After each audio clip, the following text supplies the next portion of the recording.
جائزة أفضل لاعب كرة قدم في العالم هي جائزة يقدمها الاتحاد الدولي لكرة القدم، واستمرت ما بين عامين 1990 و2009، وتتضمن هذه الجائزة أفضل لاعب وأفضل لاعبة، ويتم التصويت من قبل مدربي المنتخبات وقائدي المنتخبات، وللتصويت نظام خاص حيث لدى كل مدرب 3 أصوات، وهو يقيم اللاعب، حيث اللاعب الأول يأخذ 5 نقاط، والثاني 3 نقاط، والثالث نقطة واحدة.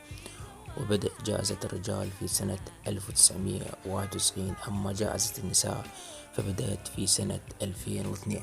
واجهت طريقة اختيار أفضل لاعب في العالم العديد من الانتقادات، حيث جميع اللاعبين الفائزين في الجائزة يلعبون في أوروبا، وتم ترشيح اللاعبين من 3 قارات: أوروبا وأمريكا الجنوبية وأفريقيا، ولكن جميعهم كانوا يلعبون في أوروبا. وتم اقتراح ترشح عدد من اللاعبين في الدوريات في أمريكا الجنوبية مثل البرازيل والأرجنتين والمكسيك. وفاز لاعبو الدوري الإسباني في الجائزة منذ 2001 وحتى 2006. في عام 2010 تم الاتفاق على إيقاف الجائزة ودمجها مع جائزة الكرة الذهبية المقدمة من مجلة فرانس فوتبول الفرنسية تحت مسمى كرة الفيفا الذهبية.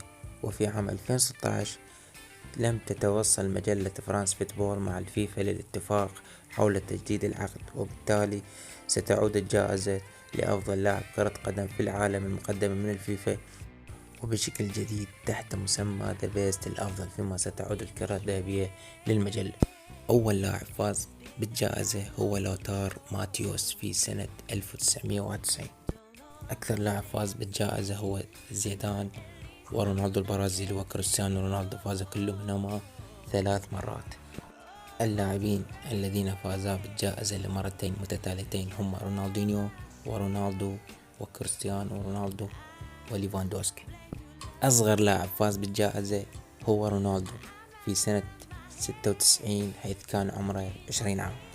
وأما أكبر لاعب فاز بالجائزة هو فابيو كانافارو في سنة 2006 بعد كأس العالم، حيث كان عمره 33 عام. بالترتيب اللاعبين الذين فازوا بالجائزة من عام 1990 إلى عام 2021: